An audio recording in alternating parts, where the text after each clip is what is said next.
melanjutkan alur cerita Donghua Stella Transformation Season 6 versi novelnya, jangan lupa subscribe.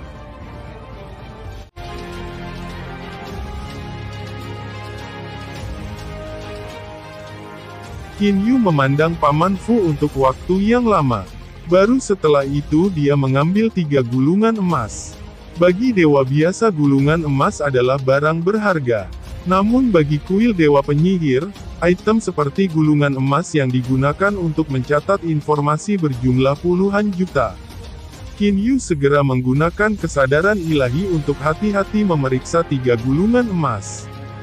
Berapa sebenarnya kapasitas 3 gulungan emas itu? Bahkan jika dia tidak mempelajarinya dan hanya membaca sekilas, 3 gulungan emas masih butuh waktu 4 tahun bagi Qin Yu untuk menyelesaikan membaca 3 gulungan emas ini. Membunuh Arai. Qin Yu menutup matanya. Semua konten yang telah dia baca selama 4 tahun terakhir muncul di benaknya. Seketika arai formasi besar muncul di depan pikiran Qin Yu. Arai formasi itu begitu rumit sehingga Qin Yu tidak tahu bagaimana itu terbentuk sama sekali. Saya benar-benar memahami dasar-dasarnya. Jadi mengapa saya tidak dapat melihat melalui susunan formasi ini?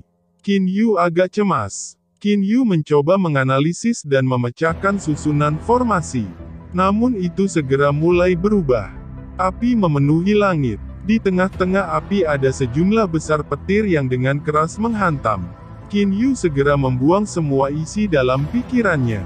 Setelah membuka matanya Qin Yu yang memiliki kulit pucat melihat ke Paman Fu di depannya.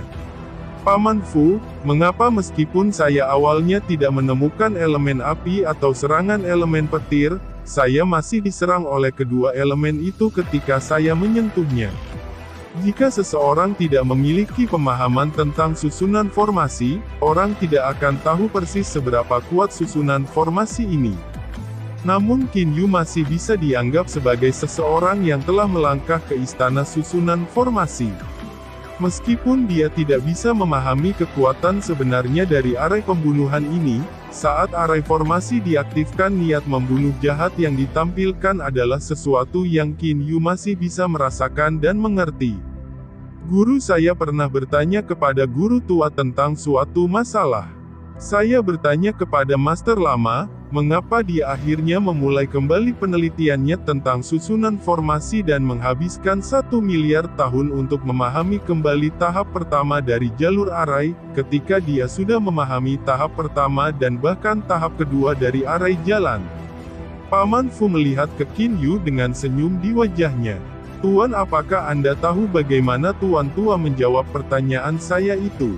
Qin Yu menggelengkan kepalanya. Paman Fu melanjutkan, pakar tua berkata bahwa lautan susunan formasi tidak terbatas. Banyak orang hanya meneliti sebagian dari lautan tak terbatas dari susunan formasi dan kemudian memahami dasar mereka dari susunan formasi dari bagian kecil itu. Apakah itu dasar yang benar? Qin Yu agak mengerti sekarang. Karena dia hanya mempelajari 900 gulungan dari jalur arai, sepertinya apa yang dia pahami tidak benar. Banyak orang telah memutuskan sendiri bahwa mereka telah memahami tahap pertama dari jalur arai dan menganggap diri mereka luar biasa. Namun akan sangat sulit bagi orang-orang itu untuk memahami tahap kedua dari jalur arai. Itu karena tahap pertama yang salah dari jalur arai tidak cukup dalam membantu mereka memahami tahap kedua dari jalur arai. Paman Fu sepertinya mengingat kata-kata yang diucapkan Cheu Yuan saat itu. Qin Yu dengan hati-hati mendengarkan. Pada saat itu, Cheu Yuan sedang meminjam mulut Paman Fu untuk memberitahu Qin Yu beberapa poin penting dari jalur arai. Tuan tua pernah berkata bahwa sebagai ahli tingkat pemahaman arai formasi, dia juga akan perlahan-lahan memahami betapa luar biasa luasnya lautan arai formasi. Tuan tua telah berhasil memahami tahap ketiga dari jalur arai. Ini memungkinkan dia untuk menjadi ahli susunan formasi nomor 1 di alam ilahi dan juga pengrajin artefak nomor 1 di alam ilahi. Namun bahkan setelah dia memahami tahap ketiga yang belum pernah terjadi sebelumnya, dia masih mengatakan kepada saya, bahwa dia hanya merasa seolah-olah lautan susunan formasi menjadi lebih besar dan tahap ketiga jelas bukan tujuan akhir dari jalur arai. Lautan pembelajaran tanpa cakrawala. Qin Yu memiliki kejutan yang kuat dalam pikirannya. Dia juga merasa malu. Dia terkejut karena ahli jalur arai nomor 1 dari alam ilahi yang berhasil memahami tahap ketiga dari jalur arai telah mengatakan, bahwa tahap ketiga bukanlah tujuan akhir. Dia malu karena dia hanya meneliti selama 90.000 tahun, namun percaya bahwa dia telah berhasil memahami fondasi sebenarnya dari jalur arai. Guru saya yang lebih tua terus melakukan penelitian. Namun tidak peduli seberapa keras dia mencoba, dia tidak dapat mencapai pemahaman untuk tahap keempat dari jalur arai. Namun Tuan Lamaku sangat yakin bahwa dia bisa merasakan keberadaan tahap keempat dari jalur arai. Sayangnya dia tidak dapat mencapainya, Paman Fu mendesah. Cheu Yuan tidak punya kerabat. Dia hanya memiliki Paman Fu sebagai pelayannya. Biasanya satu-satunya orang yang bisa dia ceritakan tentang ketidakberdayaan yang dialaminya adalah Paman Fu. Yang bisa dilakukan Qin Yu hanyalah menghela nafas. Saya percaya bahwa semakin banyak susunan formasi yang saya analisis, semakin akurat tahap pertama dari jalur arai, akhirnya saya pahami di masa depan.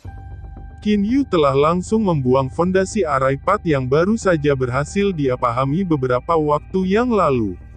Dengan ketenangan pikiran Qin Yu telah melangkah ke jalur menganalisis lebih banyak lagi susunan formasi. Di dalam ruang lapisan kedua dari alam Jianglan, Hou Fei dan Hei Yu sedang menunggu di luar rumah. Adapun Qin Yu dia masih di dalam rumah dan belum keluar. Fei Fei, Xiao Hei, tunggu aku sebentar di luar. Ini adalah apa yang Qin Yu katakan pada Hou Fei dan Hei Yu ketika mereka tiba di luar rumahnya. Setelah itu mereka berdua mulai menunggu di luar. Namun waktu yang lama telah berlalu sekarang. Apa yang dilakukan kakak laki-laki di dalam rumah? Bingung, kata Hou Fei. Hei Yu menggelengkan kepalanya untuk menunjukkan bahwa dia juga tidak tahu. Setelah 100.000 tahun jiwa Hou Fei dan Hei Yu telah mencapai tahap dewa tingkat menengah. Tepatnya mereka telah menghabiskan 90.000 tahun untuk mencapai tahap dewa tingkat menengah. Ketika Qin Yu pertama kali menemukan itu, dia bahkan terkejut untuk jangka waktu yang lama. Meskipun Cloud Piercing Spear dan Black Stick memungkinkan Hou Fei dan Hei Yu untuk memahami hukum spasial lebih mudah, untuk mencapai tahap dewa tingkat menengah hanya dalam 100.000 tahun masih melebihi harapan Qin Yu. Dia baru sadar setelah bertanya pada mereka berdua. Metode yang digunakan Hou Fei dan Hei Yu untuk memahami hukum spasial 100.000 tahun ini adalah berkelahi. Keduanya bertarung dengan panik. Mereka memahami Dao melalui pertempuran. Mereka awalnya memahami serangan tongkat tunggal surga yang mengejutkan melalui pertempuran. Dan sekarang bagi mereka berdua untuk memahami hukum spasial melalui pertempuran satu sama lain, kecepatan mereka sangat cepat. Hou Fei dan Hei Yu ada di luar rumah. Qin Yu masih duduk bersila di atas sajadah di dalam rumah. Pada saat 100.000 tahun tercapai, Qin Yu menghentikan derivasi dari susunan formasi. Setelah itu Qin Yu memutuskan untuk pergi ke Stellar Space untuk memeriksanya. Setelah 100.000 tahun Stellar Space berubah. Di dalam Stellar Space banyak jejak energi pasta tepung mengalir dari segala arah. Mereka mengalir melalui membran pemisah antara ruang bintang dan ruang pasta tepung dan berkumpul ke asal di tengah. Saat ini inti dari budidaya Qin Yu Origin malah mengalami penurunan ukuran. Di masa lalu ukurannya sebesar kepalan tangan. Namun sekarang itu hanya seukuran telur. Lebih jauh itu, tidak lagi berwarna emas tua. Sebaliknya itu benar-benar berwarna abu-abu. Saya telah mencapai tahap asal tahap akhir 20.000 tahun yang lalu. Dalam 20.000 tahun ini ukurannya hanya berkurang sedikit. Selain itu warnanya telah mendekati warna pasta tepung. Qin Yu tiba-tiba terkejut. Ruang yang sangat kecil di sekitar bola abu-abu seukuran telur itu sebenarnya terdistorsi. Qin Yu sepenuhnya menyadari bahwa ini adalah ruang yang terdistorsi. Itu karena jumlah energi pasta tepung yang tidak terbatas diserap dengan satu putaran ke mereka. Qin Yu tidak menemukan ruang terdistorsi ini pada awalnya. Qin Yu dengan hati-hati mengamati ruang yang terdistorsi. Secara bertahap, kesadaran Qin Yu benar-benar menyatu dengan Stellar Space. Stellar Space diciptakan oleh Qin Yu sehingga tidak sulit bagi Qin Yu untuk sepenuhnya memadukan kesadarannya dengan Stellar Space. Setelah menggabungkan dirinya dengan Stellar Space, Qin Yu berhasil merasakan dengan lebih jelas perubahan yang terjadi pada seluruh Stellar Space. Qin Yu hanya berhasil merasakan perubahan ini setelah menggabungkan kesadarannya dengan Stellar Space. Mungkinkah ruang terdistorsi berputar semacam ini pada akhirnya akan menempati seluruh Stellar Space? Pikir Qin Yu di dalam hatinya. Qin Yu saat ini tidak memiliki pemahaman yang tinggi tentang hukum tata ruang. Namun dia masih memiliki pemahaman yang kabur. Pemahaman yang samar-samar ini memberitahu Qin Yu bahwa perubahan Stellar Space saat ini harus mengikuti jalan terbesar menuju kesempurnaan. Kesadaran Qin Yu kembali ke tubuhnya. Dia membuka matanya dan berdiri. Setelah membuka pintu rumahnya, Qin Yu berjalan keluar dengan senyum di wajahnya. Dia langsung melihat padang rumput hijau di luar rumahnya yang penuh dengan kehidupan serta danau yang jernih seperti cermin. Suasana hatinya sangat baik. Fei Fei, Xiao Hei, maaf aku telah membuat kalian berdua menunggu, kata Qin Yu dengan senyum di wajahnya. Ho Fei tertawa terbahak-bahak. Tidak apa-apa, kakak, ayo pergi. Kita akhirnya bisa meninggalkan tambang batu spiritual ilahi sekarang. Ayo cepat pergi. Qin Yu dan saudara-saudaranya tidak ingin melampaui batas terlalu banyak. Menurut rencana mereka sebelum mereka mencapai tingkat Dewa Surgawi ketiganya hanya akan mengikuti aturan secara tidak fleksibel seperti orang lain. Dalam waktu singkat ini, Qin Yu dan saudara-saudaranya telah menggunakan lapisan kedua rilem Jianglan untuk meningkatkan kekuatan mereka. Qin Yu dan saudara-saudaranya semua mengirimkan masing-masing 3.600 batu spiritual ilahi kualitas rendah. Setelah itu seorang wanita membawa mereka ke sebuah gedung yang elegan.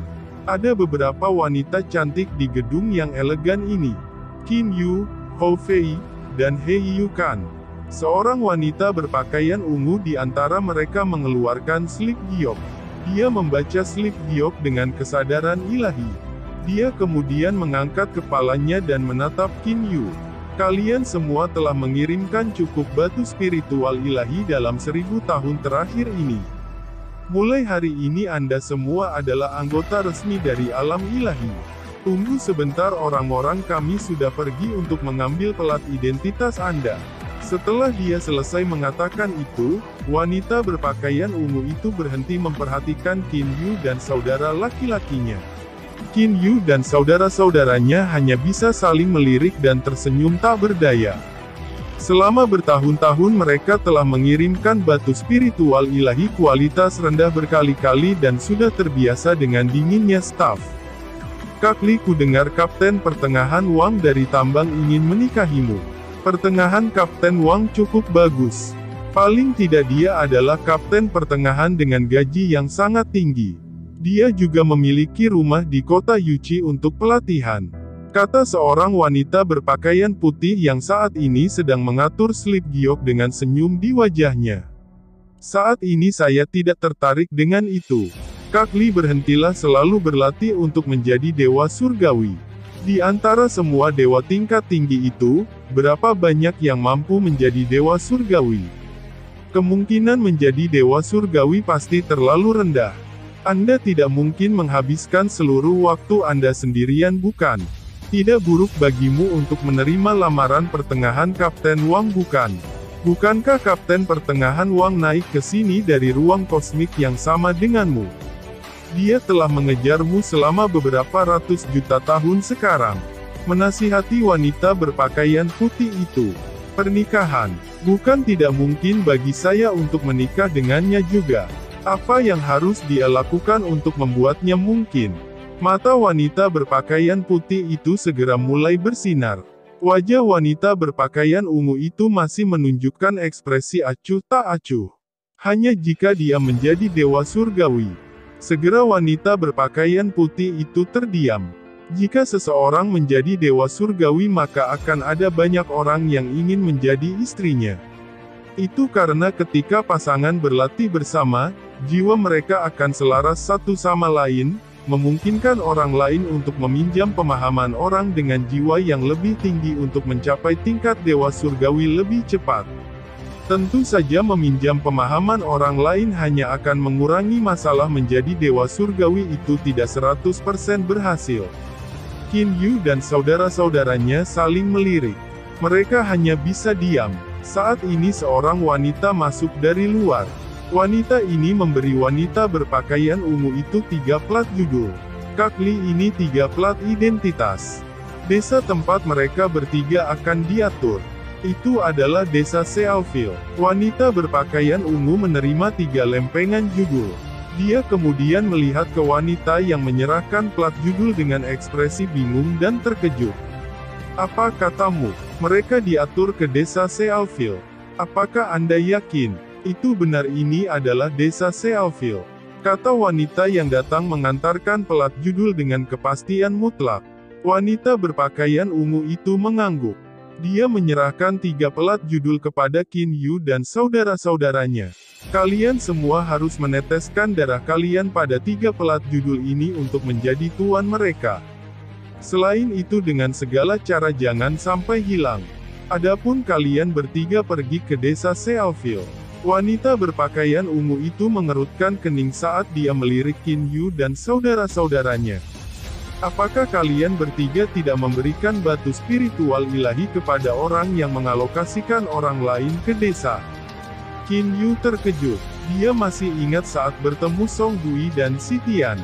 Pasangan itu bahkan telah memberitahu Qin Yu dan saudara-saudaranya untuk menyuap orang yang mengalokasikan orang-orang ke desa-desa. Namun Qin Yu dan saudara-saudaranya tidak mempedulikannya. Namun dari apa yang muncul sekarang tampaknya desa Sealfil ini seharusnya menjadi desa yang sangat kekurangan. Betul sekali, mengapa? Apakah desa ini terletak sangat jauh dari kota Yuqi di mana energi spiritual ilahi sangat ganas dan tidak mampu diserap? Qin Yu bertanya sambil tersenyum. Kamu tahu, wanita berpakaian ungu ini memandang Qin Yu dengan ekspresi terkejut. Kamu tahu tapi kamu masih sengaja melakukan itu. Melihat pemuda di hadapannya masih tersenyum meski dalam situasi seperti itu wanita berpakaian ungu itu malah terkejut. Segera setelah itu wanita berpakaian ungu itu melanjutkan penampilannya yang acuh tak acuh. Desa Sealfil tidak hanya terletak jauh dari kota di mana seseorang tidak dapat menyerap energi spiritual ilahi, ada sesuatu yang bahkan lebih penting. Qin Yu dan saudara-saudaranya tidak dapat menahan diri untuk tidak mengangkat alis mereka karena terkejut. Melihat mereka bertiga bertingkah seperti ini, wanita berbaju ungu itu malah merasakan semburan sensasi nyaman. Gao Xiaqi cepat masuk. Berikut adalah 3 pendaki yang baru dipromosikan yang akan pergi ke desa Sealfil. Misi ini akan diserahkan padamu. Seorang pemuda berambut pirang yang mengenakan baju perang masuk. Dia mengerutkan kening saat dia melihat wanita berpakaian ungu itu.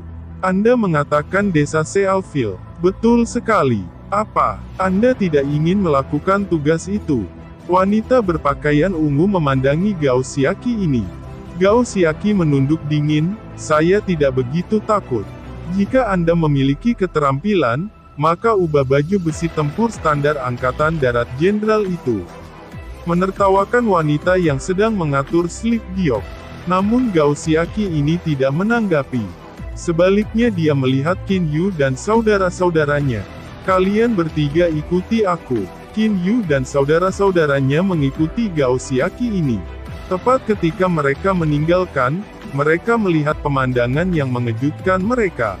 Armor pertempuran standar yang dikenakan Gao Xiaqi telah berubah. Itu berubah menjadi jubah.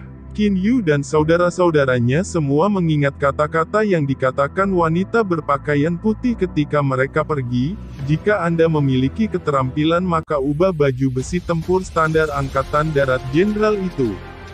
Saudara Gao, mengapa Anda melepas baju besi perang standar? Qin Yu bertanya. Gao Xiaqi ini melirik Qin Yu.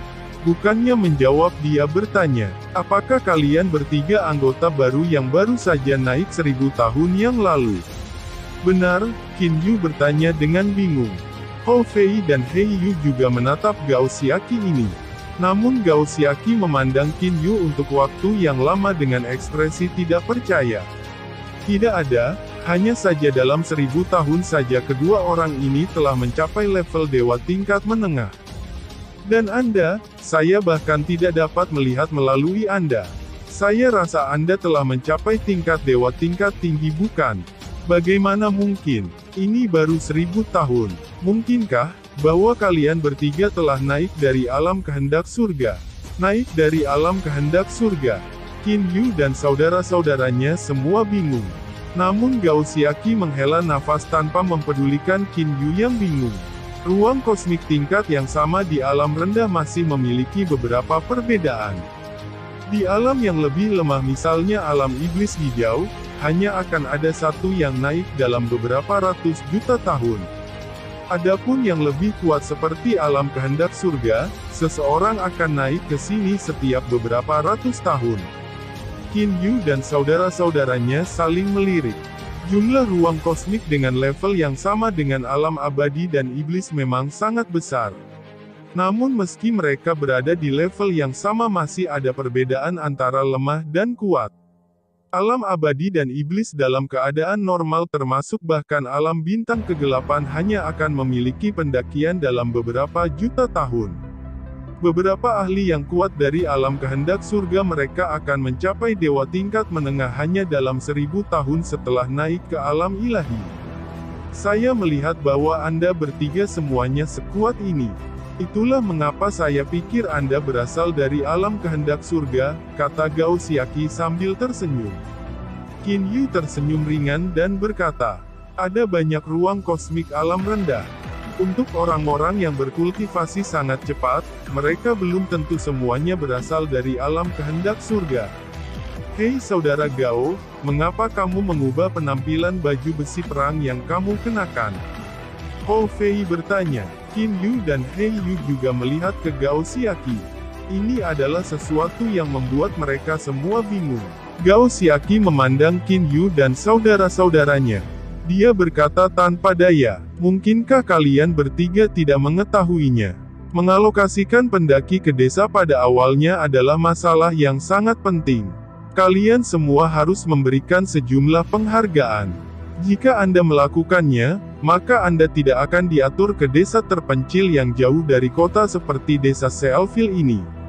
Ada apa dengan desa Sealville? Apa hubungannya itu dengan Anda mengubah penampilan baju perang Anda? Hou Fei terus bertanya. Gao Xiaqi menelan seteguk air liur dan berkata, kalian semua harus lebih berhati-hati. Untuk desa terpencil seperti desa Sealville, penduduk desa tidak hanya harus membayar pajak kepada gubernur kota setiap 1000 tahun sekali, mereka juga harus membayar pajak kepada beberapa bos yang berpengaruh. Atasan berpengaruh yang kuat. Qin Yu dan saudara-saudaranya saling melirik. Artinya penguasa gunung, kata Gao Xiaqi secara eksplisit. Pikirkan tentang itu, hanya 20 juta orang yang bisa tinggal di kota Yuqi. 200 juta orang yang tersisa semuanya tinggal di luar. Orang-orang yang tinggal di luar semuanya menjalani kehidupan yang jauh lebih sulit. Jadi banyak dari mereka memutuskan untuk pergi ke daerah terpencil dan menempati gunung untuk mengklaim diri mereka sebagai penguasa. Hei Yu mengerutkan kening. Hou Fei malah berseru, bajingan, bukankah mereka hanya menjadi bandit? Namun Qin Yu memahaminya dengan sangat baik. Untuk semua ahli yang telah naik ke alam ilahi, jika mereka berada di level terendah sepanjang waktu, itu sangat normal bagi orang untuk memberontak. Gubernur kota tidak peduli tentang itu. Qin Yu bertanya. Gao Xiaqi tertawa muram dan berkata, Gubernur kota hanya sesekali muncul.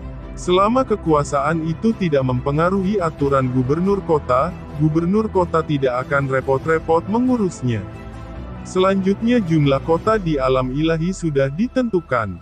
Ada terlalu banyak orang di alam ilahi, jika orang-orang itu membunuh satu sama lain gubernur kota tidak akan peduli tentang mereka. Tidak mudah untuk menduduki gunung dan mengklaim diri sebagai penguasa karena semua desa dipenuhi dengan dewa. Jika penguasa bandit gunung itu memaksa penduduk desa terlalu keras, bukankah penduduk juga akan memberontak melawan mereka? Kata Qin Yu. Gao Xiaqi menghela nafas dan berkata, "Kamu salah, meskipun ada banyak yang telah menduduki pegunungan dan mengklaim diri mereka sebagai penguasa, hanya kekuatan besar yang berani meminta desa untuk membayar pajak. Sebagian besar kekuatan kecil tidak akan berani melakukan hal seperti itu." Kekuatan besar, seberapa besar mereka? Qin Yu mengerutkan kening. Gao Xiaqi menghela nafas dan berkata, "Ada 3 kekuatan besar di luar kota Yuqi. Jika gubernur kota mau, dia memang bisa melenyapkan 3 kekuatan besar ini. Namun gubernur kota tidak mau melakukan itu. Itu karena jika dia ingin melenyapkan 3 kekuatan besar ini, setidaknya beberapa puluh dewa surgawi akan mati. Katakan padaku untuk gubernur kota yang memiliki total lebih dari 100 dewa surgawi di bawahnya, akankah dia bersedia mengeluarkan harga sebesar itu untuk melenyapkan mereka?" Qin Yu dan saudara-saudaranya kaget. Itu benar-benar membutuhkan kematian beberapa puluh dewa surgawi untuk menghilangkan 3 kekuatan ini. Sejauh yang saya tahu, desa Sealfil berada dalam wilayah salah satu dari 3 kekuatan besar Black Dragon Pool. Dan pemimpin Black Dragon Pool adalah salah satu dari 5 ahli super teratas di wilayah kota Yuqi. Terengah-engah Gao Xiaqi. Qin Yu dan saudara-saudaranya segera menyingkirkan semua pikiran untuk melawan seorang ahli super yang merupakan salah satu dari 5 ahli super teratas di antara wilayah kota Yuqi. Mengapa dia menjadi bos para bandit? Aku curiga kalian semua mengerti alasan kenapa aku mengubah tampilan armor perang standar sekarang kan? Meskipun Black Dragon Pool itu tidak benar-benar menjadi musuh gubernur kota, tapi untuk orang lain seperti kami adalah target favorit mereka untuk dibully. Adapun orang biasa seperti kalian bertiga, mereka paling banyak akan merampokmu dan tidak akan mengambil nyawamu. Kata Gao Xiaqi tanpa daya. Setelah meninggalkan tambang batu spiritual ilahi di bawah bimbingan Gao Xiaqi, Qin Yu dan saudara-saudaranya berjalan selama 3 hari penuh sebelum mereka tiba di desa Sealfil yang terpencil. Pada saat yang sama Qin Yu juga datang untuk belajar sedikit tentang wilayah di bawah kota Yuqi. Desa Sealfil menempati area yang sangat luas. Dari satu pandangan seseorang dapat melihat setidaknya beberapa ribu rumah. Qin Yu dan saudara-saudaranya mengangguk di dalam hati mereka. Setidaknya desa Sealfil ini tidak terlalu terpencil. Ada lebih dari 10.000 orang yang tinggal di desa Sealfil. Ini diklasifikasikan sebagai desa skala kecil. Desa skala besar semuanya memiliki populasi beberapa ratus ribu, kata Gao Xiaqi. Kepala desa akan memberitahu Anda 3 hal yang perlu Anda ketahui. Gao Xiaqi berjalan ke manor halaman dalam arti yang sangat akrab. Pintu ke rumah bangsawan ini terbuka lebar. Saat ini ada 3 pria parubaya yang mengobrol dan tertawa di dalam manor halaman. Gao Xiaqi berjalan, dia pergi ke pria parubaya tertinggi di antara ketiganya dan berkata, "Kepala desa Fansu, Anda seharusnya sudah menerima pemberitahuan itu. Ini adalah 3 pendaki baru yang telah ditunjuk ke desa ini.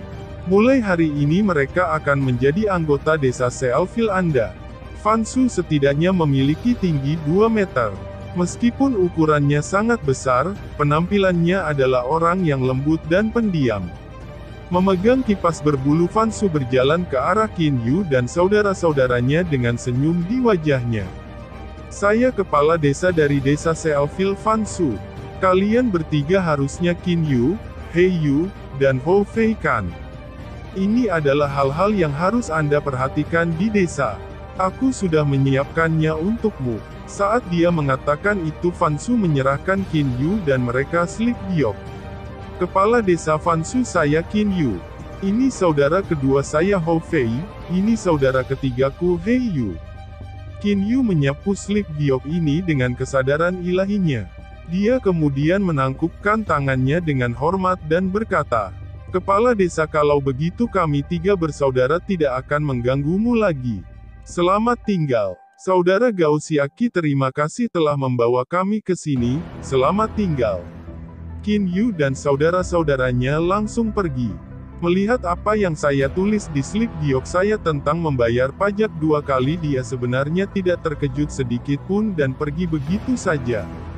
"Benar-benar aneh," kata Fansu dengan ekspresi bingung saat dia membalik kipas bulunya.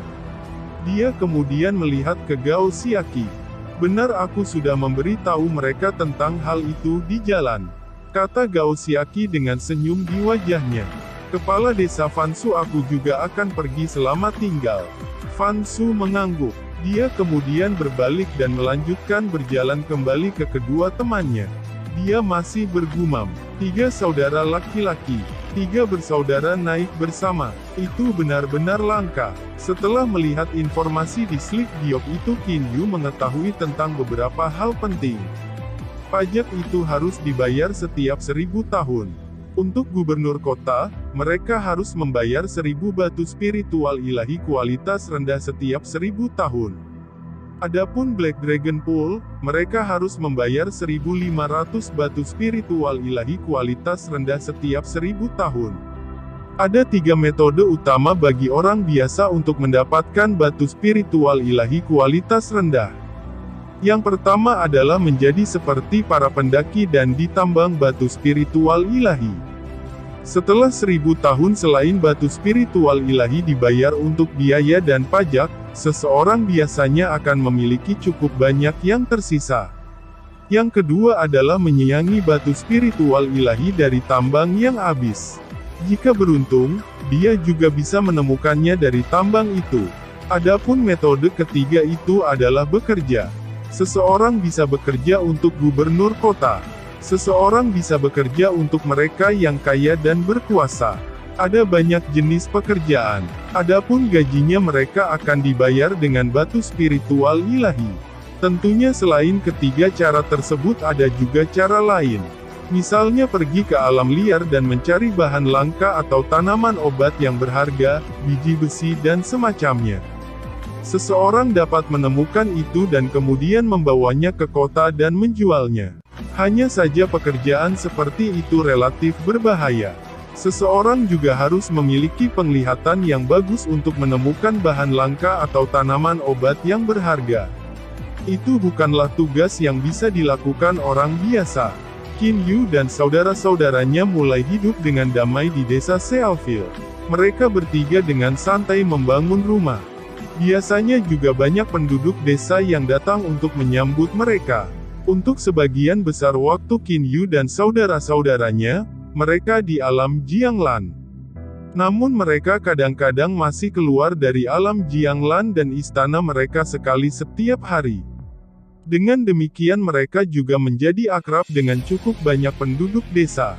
Segera 300 tahun telah berlalu. Qin Yu dan saudara-saudaranya menghabiskan hari-hari mereka dengan sangat damai. Dan hari ini itu adalah tanggal pembayaran pajak. Kali ini mereka harus membayar pajak ke Black Dragon Pool. Tanggal pembayaran pajak untuk Black Dragon Pool berbeda dari tanggal pembayaran pajak untuk gubernur kota. Semua penduduk desa Sealville Village telah berkumpul di depan pintu masuk rumah kepala desa. Tidak ada satu orang pun yang berani untuk tidak membayar pajak untuk Pool Naga Hitam. Jika mereka tidak membayar pajak kepada gubernur kota, mereka hanya akan dihukum. Namun orang-orang dari Black Dragon Pool malah akan langsung membunuh mereka yang menolak membayar pajak. Saudara Li Liao, bagaimana? Dua pria yang berjalan berdampingan mulai berbicara. Xing Yuan, aku benar-benar bingung. Orang tua Ziyun benar-benar terlalu keras kepala. Meskipun Anda dan Ziyun saling mencintai, orang tuanya bertekad bahwa mereka hanya akan menikahkan putri mereka dengan Anda jika Anda berhasil membeli rumah di kota Yuqi. Kata Li Liao tanpa daya. Xing Yuan menghela nafas panjang. Xing Yuan ini tepatnya adalah tuan hukuman emas dari alam bintang gelap sebelumnya. Ketika penguasa hukuman emas dari alam bintang gelap naik ke alam ilahi, mereka juga hanya akan menjadi orang biasa. Dia tidak menyuap orang yang mengalokasikan orang lain ke desa dan dengan demikian dialokasikan ke lokasi ini. Kembali ke tambang Qin Yu dan saudara-saudaranya terlalu jarang keluar. Jadi mereka tidak berhasil bertemu Xing Yuan. 2 juta batu spiritual ilahi kualitas rendah, saya tidak akan bisa mengeluarkan jumlah itu, bahkan jika Anda mengancam akan membunuh saya. Xing Yuan mengepalkan tinjunya. Dia dipenuhi dengan amarah. Bertahun-tahun di alam bintang kegelapan dia tidak pernah jatuh cinta. Setelah tiba di alam ilahi dia juga tidak pernah berpikir untuk jatuh cinta. Dia hanya ingin berlatih. Namun setelah bertemu Ziyun, mereka berdua pria dan wanita keduanya mulai merasa panas di kepala mereka dan menjadi cinta satu sama lain dengan panik. Ziyun dibesarkan di alam ilahi. Orang tua Ziyun sepenuhnya bertekad bahwa ingin putri mereka menjalani kehidupan yang lebih baik dan tidak khawatir tentang kehidupan sehari-hari di desa Sealville. Mereka bertekad bahwa mereka ingin Xing Yuan membeli sebuah rumah di kota Yuqi sebelum mendatangi mereka untuk meminta anak perempuan mereka menikah. Xing Yuan, jangan terlalu patah hati. Sebagai laki-laki kita hanya perlu melanjutkan pelatihan. Begitu kita mencapai tingkat dewa surgawi suatu hari nanti, bukankah akan ada begitu banyak wanita yang ingin menikahimu sehingga mereka akan menjejalkan pintu rumahmu? Li Liao menghibur. Namun Li Liao sendiri juga tahu betapa sulitnya menjadi dewa surgawi. Xing Yuan menghela nafas. Saudara Li Liao, kamu tidak mengerti kerangka pikiranku. Begitu seseorang jatuh cinta tidak mungkin seseorang memanjat kembali. Tiba-tiba suara yang akrab terdengar. Saudara Xing Yuan. Xing Yuan menoleh untuk melihat suara itu. Dia melihat 3 pemuda berjalan bersama. Senyuman serta sikap pemuda yang memimpin ketiganya, Xing Yuan segera mengenali siapa dia. Dengan heran katanya, Liu Xing, itu kamu. Anda juga telah naik ke alam ilahi. Terima kasih sudah menonton. Lanjut di video selanjutnya, jangan lupa subscribe.